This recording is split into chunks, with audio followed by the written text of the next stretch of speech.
Doctor Nasir साहब, सबसे पहले तो बताइएगा हीट स्ट्रोक क्या है, हीट स्ट्रोक की वजूहात क्या है बुनियादी, और ये क्यों होती है? देखें, हीट स्ट्रोक जो एक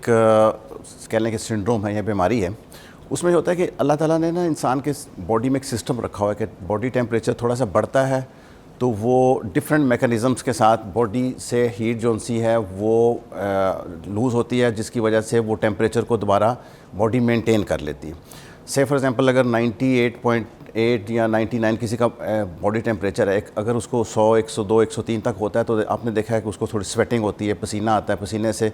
जो हीट होती है वो वेपोरेट कर जाती है, बॉडी फिर कम टेम्परेचर फिर कम होना शुरू हो जाता है। हीट स्ट्रोक उन दिनों में होती है जब बाहर का टेम्परेचर इतना ज़्यादा हो जाता है कि बॉडी हीट लूज़ ही नहीं कर सकती, क्योंकि हीट का देखें ट्रांसफ़र का एक मैकेनिज़्म है,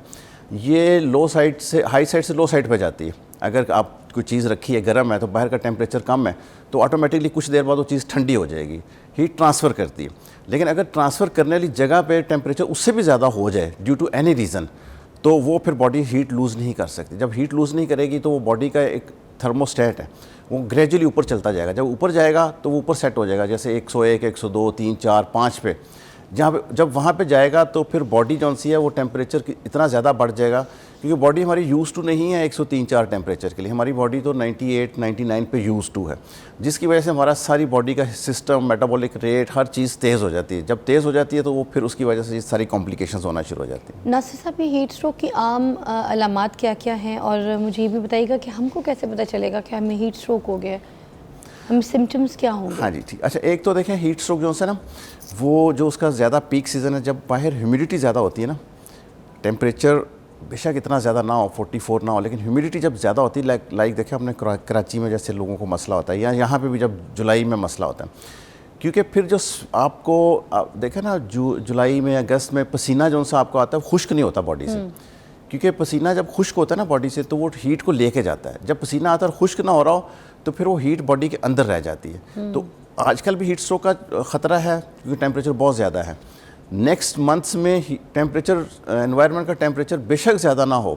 लेकिन ह्यूमिडिटी की वजह से उस वक्त भी बहुत ज़्यादा ख़तरा होता है। अच्छा, पता इस तरह लगता है कि सडनली बुखार, अगर कोई धूप में गया, बाहर गया, काम किया है, कोई फील्ड में गया, बच्चे हैं स्कूल में गए हैं, प्लेग्राउंड में खेल रहे हैं बच्चे, तो आपको पता है स्कूल में छुट्टी के वक्त प्लेग्राउंड में खेलना शुरू कर देते हैं। उस एक्सट्रीम ऑफ टेम्परेचर में सडनली टेम्परेचर उसका बॉडी का, उसको बुखार चढ़ गया, 102, 3, 4 बुखार हो गया, और सर दर्द शुरू हो गया, वॉमिटिंग शुरू हो गई है। अगर मज़ीद उसको टेम्परेचर को कम ना करेंगे, चक्कर आना शुरू हो जाएगा, बेहोश हो जाएगा, झटके लगना शुरू हो जाएंगे। ऑल दीज शोज़ के उसको हीट स्ट्रोक हो गया। सेकेंडली ये है कि अगर किसी को और किसी वजह से है ना, से फॉर एग्जांपल किसी को गला ख़राब है, नमूनिया है, तो वो ऐसा ऐसा बढ़ेगा। आज गला ख़राब हुआ है, ऐसा ऐसा टेम्परेचर ऊपर जाएगा, फिर उसको बाकी सिम्टम्स भी आ जाएंगे। इसमें और कोई सिम्टम्स नहीं होते, सडनली बॉडी टेम्परेचर बढ़ जाता है। ओके, बताइएगा हीट एग्जॉशन और हीट स्ट्रोक में क्या फ़र्क होता है? हीट स्ट्रोक तो देखें, जब एक किसी को साइन सिम्टम्स आ गए, हीट उससे बॉडी से लूज़ नहीं हुई और उसके बॉडी का टेम्परेचर बढ़ता चला गया, और उसके बाद उसके साइन सिम्टम्स लाइक जैसे मैंने कहा हेडेक, वॉमिटिंग, अनकॉन्शियसनेस, फिट्स, झटके लगना, ये सारी चीज़ें आ गई, हीट स्ट्रोक हो गई। हीट एग्जॉस्शन तो होता है कि बॉडी से हीट लॉस कैसे हो सकती है, किस किस तरीके से बॉडी से हीट मतलब निकल सकती है। जैसे मैंने आपको बताया कि अगर किसी को से फॉर एग्जांपल टेम्परेचर भी होता है रूटीन में 102, 103 टेम्परेचर होता है, तो हम उसको पट्टियाँ करवाते हैं सादा पानी की। वो इसलिए करवाते हैं ना कि जो पानी है वो वेपोरेट होता है, बॉडी को लग के, गर्म बॉडी को लग के पानी वेपोरेट होता है। जब भी वेपोरेशन का तरीका है, मतलब उसका एक फिजियोलॉजी है कि जब वो वेपोरेट करता है हीट अपने साथ ले जाता है। इसलिए लोग पानी का छिड़काव भी करते हैं, घरों में गर्मियों में, देहातों में करते हैं। जब वो पानी को छिड़काव करते हैं, जब पानी वेपोरेट करता है तो हीट को कम कर देता है, तो हीट एग्जॉशन इसी को कहते हैं। कौन से अफराद हैं जिनको हीट स्ट्रोक हो जाए तो बहुत ख़तरा होता है? देखें, वैसे तो हीट स्ट्रोक किसी को भी हो जाए ख़तरा है, क्योंकि बच्चा है 10 साल का या 20 साल का या 30 साल का, अगर उसको बाहर गया हुआ है, कहीं ओपन फील्ड में है और उसमें पानी की कमी है, पानी लिक्विड वो प्रॉपर नहीं ले रहा, और उसको हीट स्ट्रोक हो जाए, उसका टेम्परेचर बहुत हाई चला जाए, 102, 3, 4 पे चला जाए,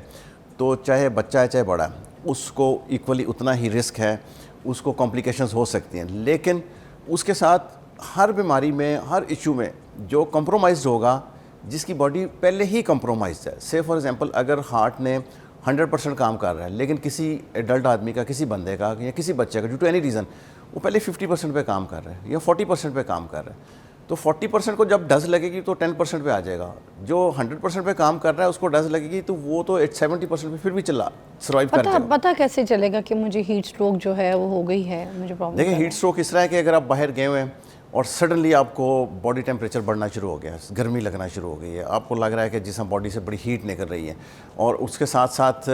जैसे मैंने कहा आपको हेडेक शुरू हो जाती है, सर दर्द शुरू हो जाता है, मतली शुरू हो जाती है, वॉमिटिंग शुरू हो जाती है। मतली वॉमिटिंग भी important without any reason, without any previous reason, कि अगर पहले कुछ भी नहीं था और धूप में आप आए, बाहर हैं, अगर देखें घर के अंदर कोई बैठा हुआ है, सुबह से घर के अंदर बैठा हुआ है जो कि टेम्परेचर कंट्रोल्ड एनवायरनमेंट में है, तो उसको हीट स्ट्रोक नहीं होगा। ये हीट स्ट्रोक होता ही तब है लोग जो फील्ड में काम करते हैं, जैसे मज़दूर हैं, खेतों में काम करने वाले हैं, या जो बच्चे स्कूलों में जाते हैं, जिन स्कूलों में फैसिलिटी नहीं है इन चीज़ों की, जो खेलते हैं, जो खिलाड़ी हैं वो खेलते हैं,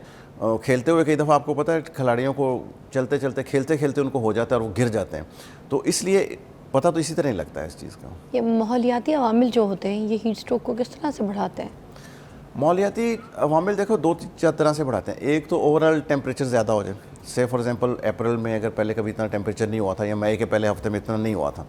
अब अगर टेम्परेचर सडनली बढ़ जाए, एक तो ये है इम्पॉर्टेंट इसमें। सेकेंडली ये है कि अगर जैसे पहले हवाएं चलती हैं, किसी वक्त जब थोड़ा सा टेम्परेचर होता है, कोई हवा चलना शुरू हो जाती है जिसकी वजह से टेम्परेचर जो सा है वो गर्म हवा और सर्द हवा, high pressure, low pressure temperature जो सा होता है, एयर प्रेशर,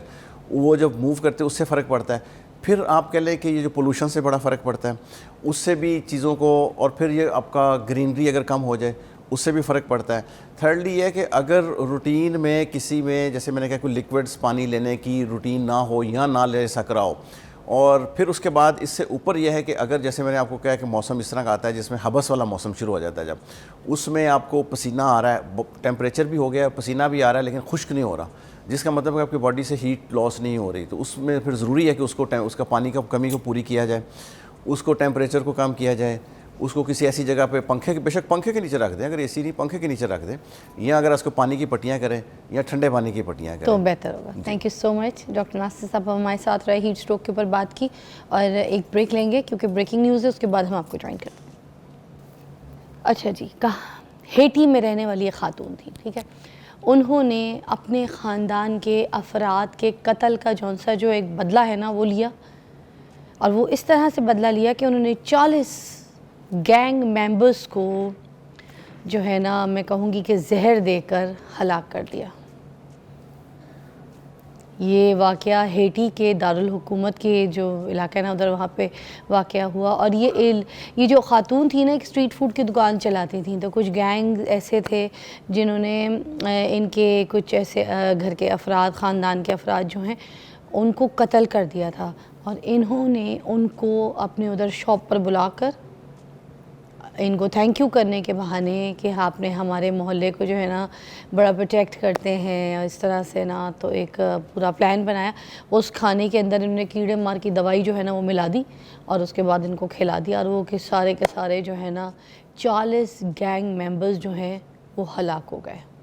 और उसके बाद उनके जो बाकी मेंबर्स जो बच गए थे, उन्होंने उस औरत के घर पे हमला कर दिया, मगर उस वक्त वो जो ख़ातून थी वो उधर मौजूद नहीं थी। उन्होंने ख़ुद को जो है ना अपने आप को पुलिस के हवाले कर दिया, बता दिया, जो है अपना गुनाह, जो गलती है वो कबूल कर लिया, और बताया कि ये मैंने बदले के तौर पे किया है, इन्होंने मेरे ख़ानदान के फ़र्द को मारे, तो फिर मैंने आगे से इनके गैंग के 40 लोग जो हैं वो